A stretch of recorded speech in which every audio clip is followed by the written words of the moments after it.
दोस्तों, मेरा नाम है विजयराज चौहान और मैं आपसे रूबरू हूँ भारत-पाकिस्तान की सीमा पर बसे एक छोटे से खूबसूरत शहर गंगानगर, राजस्थान से। अपने इस चैनल पर मैं आप सबका स्वागत करता हूँ। यहाँ पर आप मेरे लिखे नाटक, उपन्यास और कहानियाँ मेरी आवाज़ में सुन सकते हैं। दोस्तों, चलिए शुरू करते हैं आज के उपन्यास को।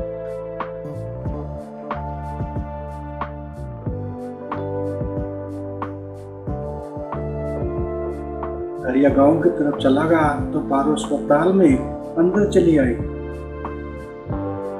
उसने लाख अपने मन में यह बात बार बार सोची कि हरिया पैसे कहाँ से लाएगा, लेकिन वह किसी निष्कर्ष पर न पहुंची। इधर हरिया देर रात तक गांव में पहुंचा और उसने गांव के बनिया की कुंडी खटखटाई। उसके बाद हरिया ने अपनी 8 जमीन को गिरवी रखा और 20,000 रुपये लेकर वह एक कागज पर अंगूठा लगाया कि यदि 6 महीने में पैसे वापस न कर दूं तो मेरी जमीन तुम्हारी हो जाएगी। मोहन ने पिता के घुटनों को डगमगा दिया था। उसने आज पुरखों की लाज को दुनिया के बाजार में नीलामी पर रख दिया था। हरिया के लिए मजबूरी थी, उसके अलावा इसके पास कोई दूसरा चारा न था।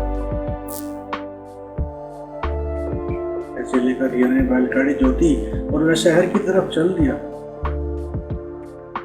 उसने आसमान की तरफ देखा तो तारे अपनी दिशा बदल चुके थे। भोर होने में कुछ ही समय बाकी था। भोर का उजाला हुआ तो हरिया भी पैसे लेकर शहर पहुंच गया। उसने जाकर देखा तो डॉक्टर साहब सोने के लिए गए हुए थे।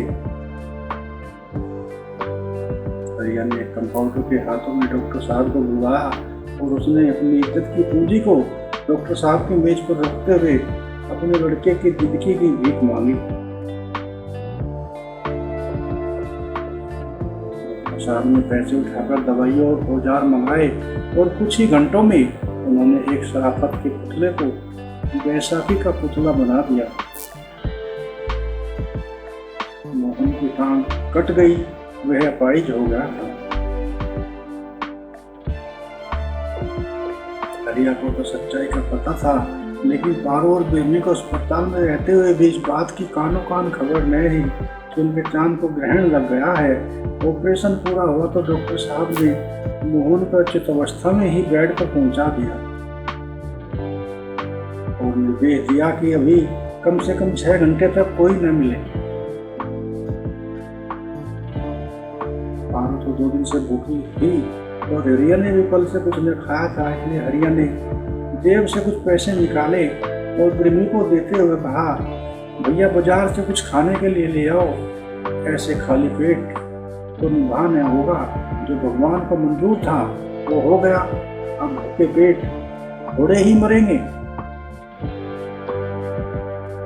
बिल्ली ने हरिया का आग्रह सुना तो उसने दर्द और शर्म के रंगे हाथों से पैसे लिए और कुछ खाने के लिए सामान लेने के लिए बाजार गया। कुछ देर के बाद बिल्ली लौटा तो उसके हाथों में एक फलों की थैली थी जिसमें काफी मात्रा में फल थे। हरिया ने फलों को लिया और कुछ अपने बिल्ली को दिए और कुछ पारों को देते हुए उसने फल स्वयं भी ले लिया।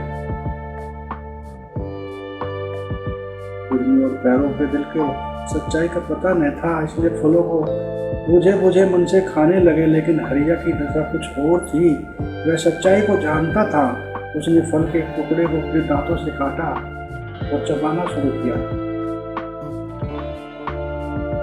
हालांकि फल गुड़ के समान मीठा था, लेकिन फिर भी हरिया को उस फल का स्वाद नीम जैसा कड़वा लग रहा था। जो हरिया का फल और दांतों तले चबाता जा रहा था तो वह फल का स्वाद और भी कड़वा होता जा रहा था।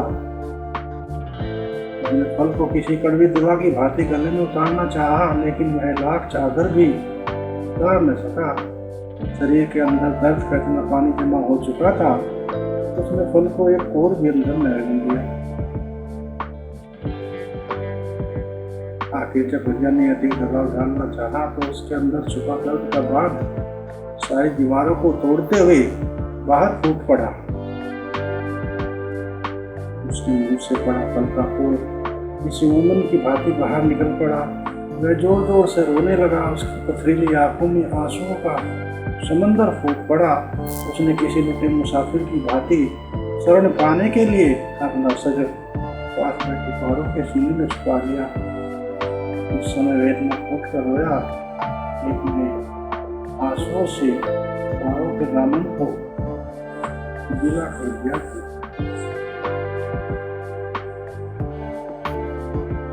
पहाड़ों ने हरिया की हालत देखी तो उसने प्रश्नवाचक आंखों से हरिया को देखते हुए अपने सीने से लगा लिया, लेकिन उसे मामला कुछ समझ में न आया। उसकी पूरी जिंदगी हरिया के साथ बूढ़ी हो गई थी, लेकिन जितना उदास उसने आज हरिया को महसूस किया था, उतना और निराश हरिया को कभी नहीं देखा था। अपने बेचैन मन का समाधान पाने के लिए पारो ने जल्द हरिया से अपनी उदासी का कारण जानने के लिए अपनी दीन आवाज में पूछा, आखिर क्या हुआ है, तुम इतने उदास क्यों हो? हरिया की हालत देखकर पारो की आंखों और करुण हो उठे थे। हरिया ने पारो का प्रश्न सुना तो उसने अपने मुंह की पारो के सीने को छुपाए हुए सुलगते हुए कहा, पारो, हम बर्बाद हो गए हैं, हमारा सब कुछ लुट गया है। इस लड़के की तुम नौकरी के सपने देख रही थी, उसकी टांग कट गई है, वो पैद हो गया है। पारो ने हरिया के मुंह से बात सुनी तो उसका मुंह खुला का खुला रह गया। उसकी आंखें फटी की फटी रह गई। उसके हाथ का फल भी छूट कर डूब जा गिरा। इस समय वह एक पाषाणी सी मूर्त बन गई थी।